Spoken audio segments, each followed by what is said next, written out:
बबली शादी के नाम से ही डर रही थी और बार बार अपनी मम्मी से एक ही बात कहे जा रही थी।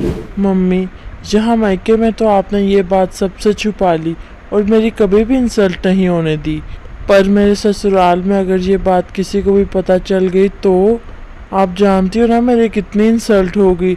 जब राजू और उसकी मम्मी को पता चलेगा कि मैं मूली के पराठे खाकर कितनी ज़्यादा गैस छोड़ती हूँ तो मेरी कितनी बेइज्जती होगी। आप तो जानती हैं कि ये मेरे कंट्रोल से बाहर है। मूली के पराठे देखकर मेरे से रहा नहीं जाता। अरे बबली बेटा, परेशान होने की कोई बात नहीं।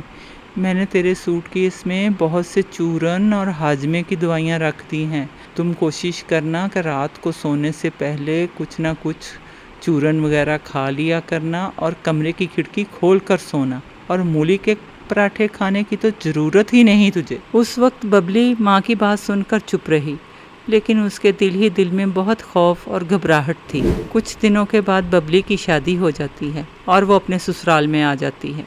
बबली ने आते ही ससुराल में पहली अक्लमंदी तो ये की कि उसने रात को राजू के सोने के बाद कमरे की खिड़की खोलना शुरू कर दी ताकि कमरे में गैस की बू ज़्यादा ना हो जाए। अगले दिन राजू की फरमाइश पर सब नाश्ते के लिए बाहर चले गए।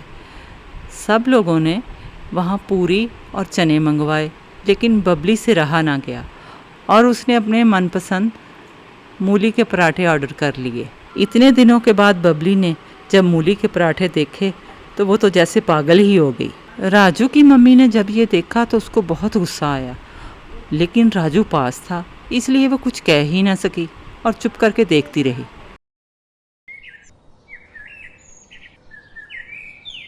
बबली, मुझे ऑफिस के काम से बाहर जाना पड़ रहा है। मैं 2 दिनों तक वापस आऊँगा। तुम कहीं इसको लेकर मुझसे नाराज़ तो नहीं हो? नहीं नहीं, मैं भला क्यों नाराज़ होने लगी। आपका काम पहले है, आप अच्छे से काम करके लौटना। अरे राजू बेटा, तुम क्यों परेशान हो रहे हो? मैं हूँ ना बबली का ख्याल रखने के लिए। हम दोनों सास बहू बहुत मज़े करेंगे। राजू के जाते ही उसकी मम्मी अपने असल रूप में आ गई। बबली, चल जल्दी से घर का काम शुरू कर। खा खा के सारा दिन बेड पर लेटी रहती है। मेरे बेटे को तो तूने जैसे उल्लू बना रखा है। मैं तो तंग आई पड़ी थी तुम्हें देख देख कर। खा पी के मोटी भैंस लेटी रहती है। जैसे तैसे करके बबली ने सारा दिन घर का काम किया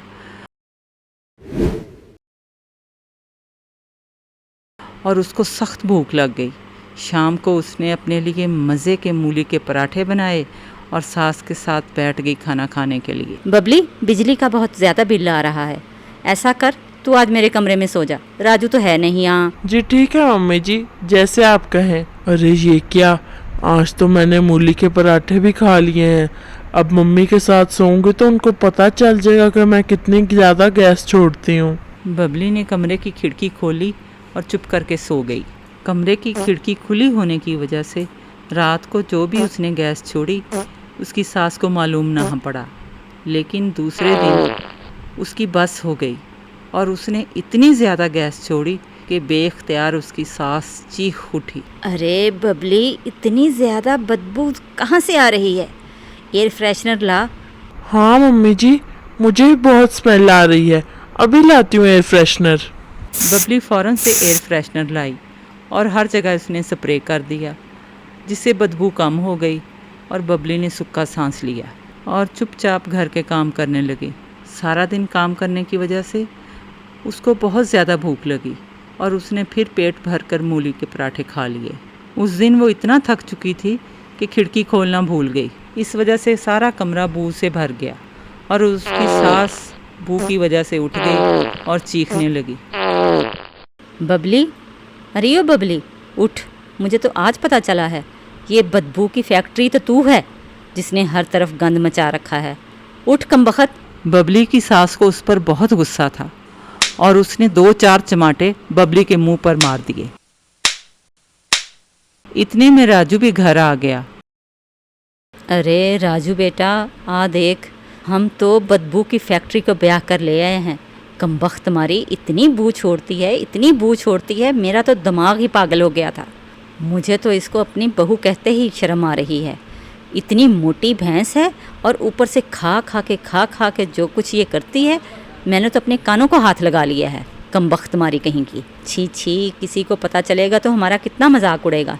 और तो और इसके माँ बाप ने कितना ज़्यादा झूठ बोला और हमें हवा तक नहीं लगने दी। मैं तो कहती हूँ अभी के अभी जा राजू और इसकी माँ के घर इसको छोड़ के आ, बदबूदार मोटी।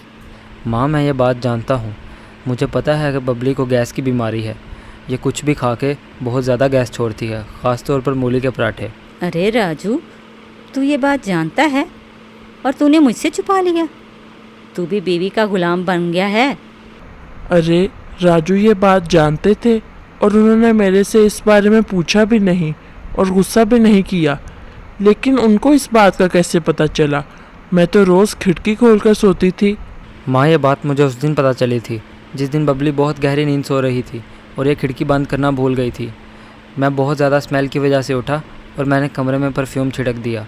मैंने खुद अपने कानों से सुना कि बबली ही गैस छोड़ रही थी। बबली, तुम्हें शायद याद होगा कि तुम जब बाथरूम गई थी तो तुमने खिड़की खोली थी। माँ, ज़रा बबली की नज़र से सोचो। वो खुद इस आदत की वजह से कितनी परेशान होगी। वो कई रातें सो भी नहीं पाती थी। माँ, इस आदत की सबसे बड़ी वजह तनाव है। आप तो खुद कहती हो कि किसी भी बीमारी की सबसे बड़ी वजह टेंशन है। आपको तो पता है कि बीमारी में दवाई के साथ साथ अपनों की सपोर्ट की भी बहुत ज़रूरत पड़ती है। और इस वक्त बबली जहाँ खड़ी है वहाँ इसको दवाई से भी ज़्यादा हमारी सपोर्ट की ज़रूरत है। अच्छा माँ, ज़रा ये सोचो कि अगर ये आदत मुझ में होती तो तुम क्या मेरी मदद करती कि मैं ठीक हो जाऊँ, या फिर मुझे घर से निकाल देती? माँ, अगर आप बबली को इस घर में नहीं रख सकती तो मैं बबली को लेकर कहीं और शिफ्ट हो जाता हूँ। राजू की बातें सुनकर बबली की आंखों में आंसू आ जाते हैं और वो सचमुच रो पड़ती है। राजू एक अच्छा शौहर होने के अलावा एक अच्छा इंसान भी था। मुझे माफ़ कर दे राजू बेटा, अगर तू ये घर छोड़कर चला जाएगा तो मैं किसके सहारे रहूँगी। मुझसे बड़ी गलती होगी बबली बहू, मुझे माफ़ कर दो। मुझे समझना चाहिए था। एक माँ होकर भी मैं तुम्हारी परेशानी समझ नहीं पाई। नहीं माँ जी, आप मेरी माँ हो और माँ अपने बच्चों से कभी माफ़ी नहीं मांगती। मैं सच में कितनी लकी हूँ कि मुझे आप और राजू मिले। बबली और अपनी माँ के बीच ये मोहब्बत देखकर राजू बहुत खुश हुआ। बबली ने भी अपने खाने पीने का ख़ास ध्यान किया और कमरे की खिड़की खोलकर सो जाती। आहिस्ता आहिस्ता उसकी आदत ख़त्म हो गई। तो प्यारे बच्चों, अगर आपको स्टोरी टून्स की यह कहानी अच्छी लगी है तो हमारे चैनल को सब्सक्राइब करें, वीडियो को लाइक करें और अपने दोस्तों के साथ भी शेयर करें।